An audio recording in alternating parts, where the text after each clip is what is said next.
Hai, masih bersama saya, Mr. Z bicara. Tentu saja bicara tentang kebenaran berdasarkan fakta, data, dan realita. Ya, seperti janji saya akan ungkapkan ini ya.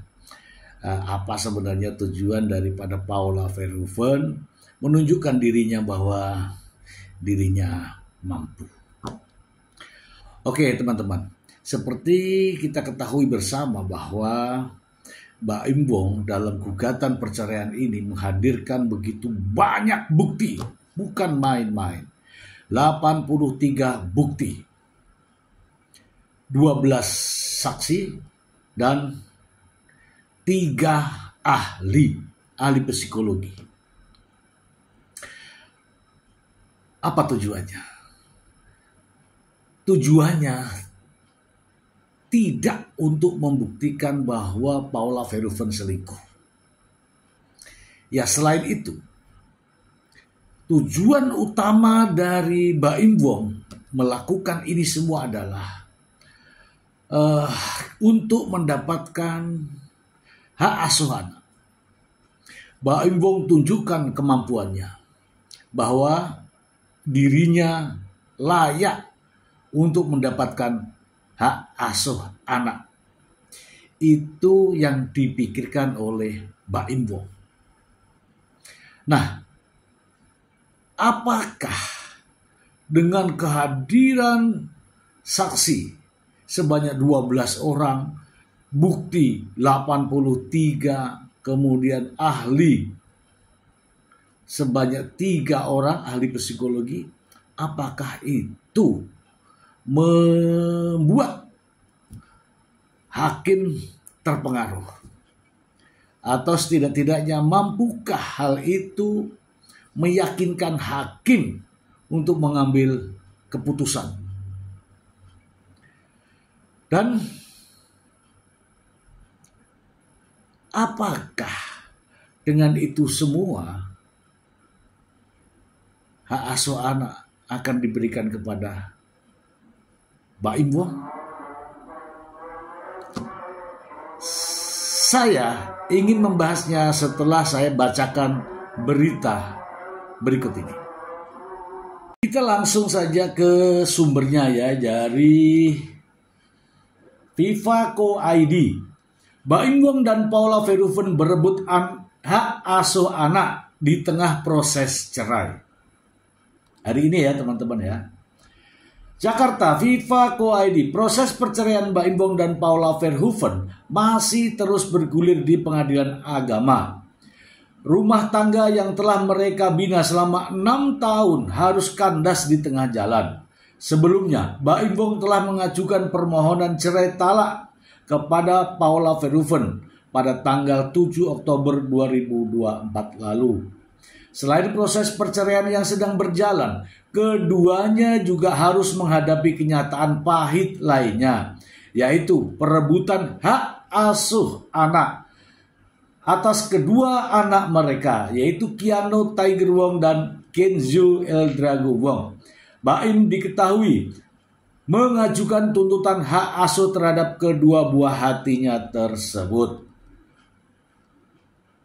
Di tengah situasi yang sulit ini, Paula Verhoeven terlihat tegar dan terus berjuang untuk mendapatkan hak asuh anaknya.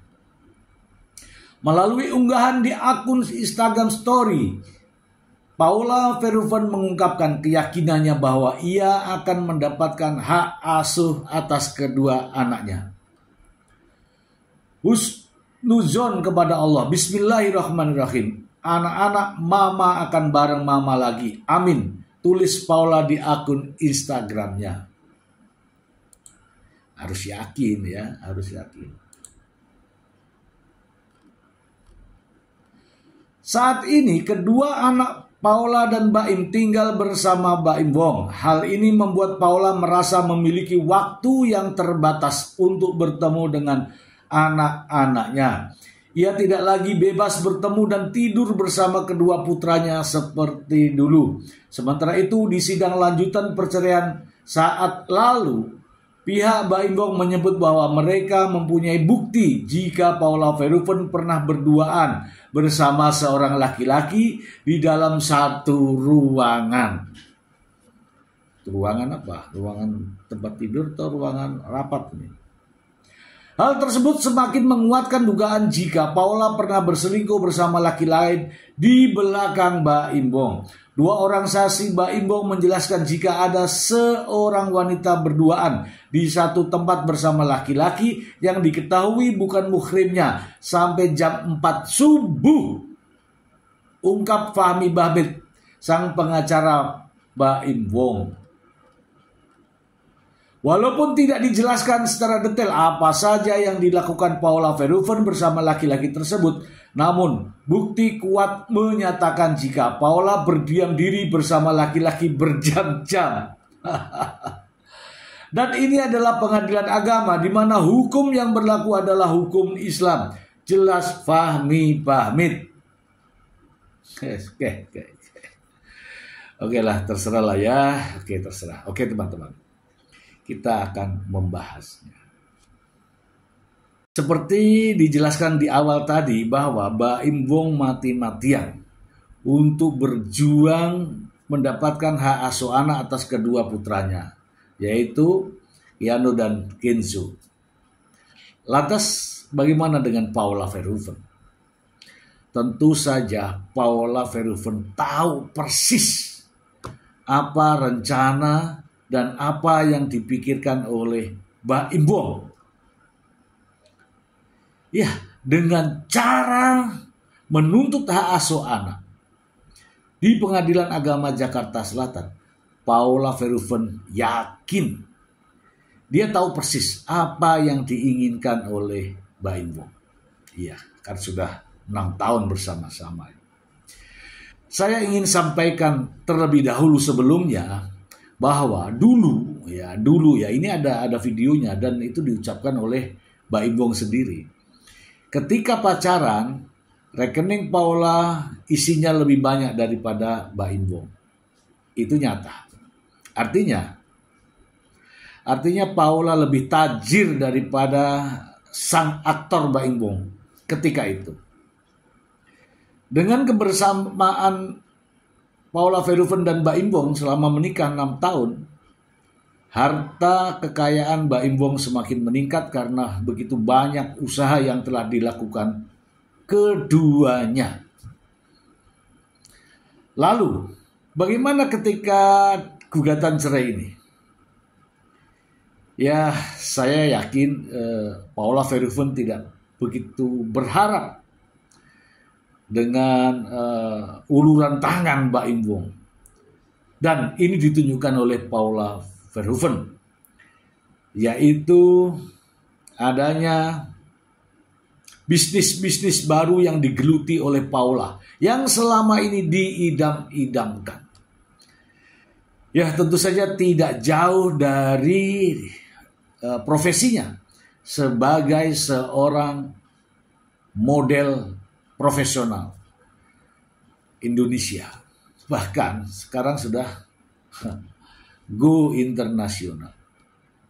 Oke teman-teman, mengapa Paula Verhoeven menunjukkan kepada kita semua bahwa Paula Verhoeven memiliki usaha bermacam-macam untuk mendapatkan uang? Hal ini saya akan bacakan terlebih dahulu terkait bagaimana pasal 105 kompilasi hukum Islam, supaya kita paham di sini. Saya bacakan untuk teman-teman semua ya. Pasal 105 kompilasi hukum Islam mengatur tentang hak asuh anak yang belum mumazid atau belum berusia 12 tahun.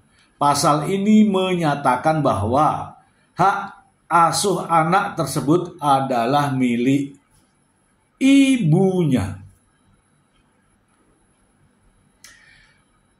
Pemeliharaan anak yang belum mumazid atau belum berumur 12 tahun adalah hak ibunya. Pemeliharaan anak yang sudah mumazid diserahkan kepada anak untuk memilih di antara ayah atau ibunya sebagai pemegang hak pemeliharaannya. Jika terjadi perselisihan antara orang tua terkait hak asuh anak, pengadilan akan memutuskan berdasarkan siapa yang dianggap lebih layak. Oke, teman-teman. Di sini teman-teman garis bawahi kalimat pengadilan bisa menentukan kepada siapa hak asuh anak itu dengan melihat siapa yang lebih layak. Nah, di sini yang saya maksud teman-teman. Ketika terkait dengan hak asuh anak akan berpandangan kepada siapa yang lebih layak. Kan selalu nih diungkapkan oleh sang pengacara bahwa nyamannya di mana. Anak ini nyamannya di mana? Kalau di Baim Bong ya, karena Baim Bong dianggap punya banyak uang. Kan gitu ya. Oke ya, kita belak-belakan saja. Karena sang pengacara mengatakan kalau nyamannya di Baim Bong, ya ikut Baim Bong. Ya karena saat ini Baim Bong memiliki banyak uang, banyak harta. Artinya, jangan sampai hakim menentukan hak asuh anak atas mana-mana yang layak, maka ya kan tadi saya sudah bacakan ya. Hakim atau pengadilan akan memutuskan berdasarkan siapa yang dianggap paling layak atau lebih layak. Kalau kalimat lebih layak ini diukur dari mana? Diukurnya adalah dari finansial, dari keuangan. Mungkin dalam kondisi seperti ini, kalau diukur keuangan, mungkin ya, karena Baim Bong kan banyak perusahaan, banyak bisnis, banyak ini, mungkin uangnya lebih banyak. Nah, sekarang Paula dianggap sebagai ibu rumah tangga yang sebentar lagi akan menjadi janda. Jadi dianggapnya tidak memiliki kemampuan sehingga nantinya mohon maaf ya, nantinya dianggap tidak cukup layak. Siapa yang lebih layak? Baim Bong. Sehingga kini Paula Verhoeven menunjukkan siapa dirinya. Sehingga Paula Verhoeven memperlihatkan kepada kita semua. Oke. Untuk agar hakim atau pengadilan tidak melihat siapa yang lebih layak. Ya, kalau ukurannya lebih layak, ini sudah terlihat nih. Ketika Baim Bong menunjukkan kemampuannya, ya, dengan menghadirkan psikolog, dengan menghadirkan begitu banyak bukti, dengan menghadirkan saksi yang dianggap mampu. Ya minimal oleh sang pengacara.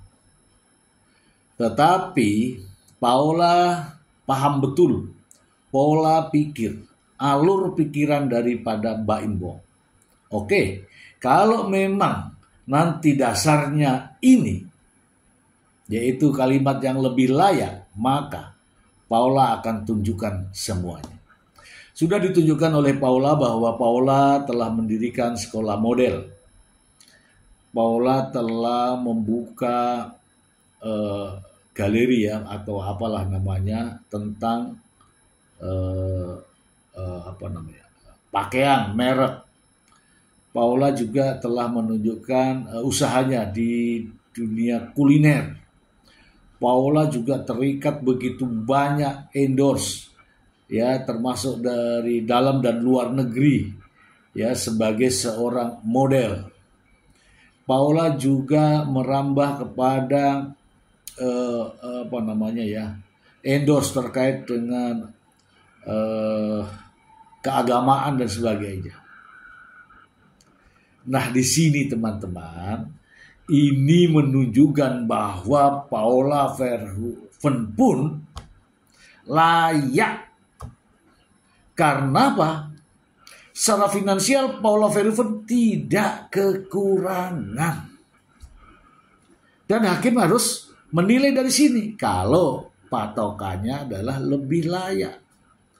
Tetapi keyakinan saya, Hakim Pengadilan Agama Jakarta Selatan akan melihat dari pasal 105 kompilasi hukum Islam. Kini sudah terlihat kan, Paula paham betul apa yang harus dipersiapkan menghadapi Baim Wong.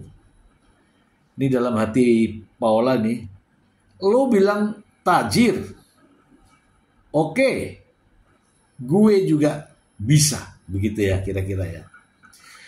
Nah teman-teman, terkait dengan upaya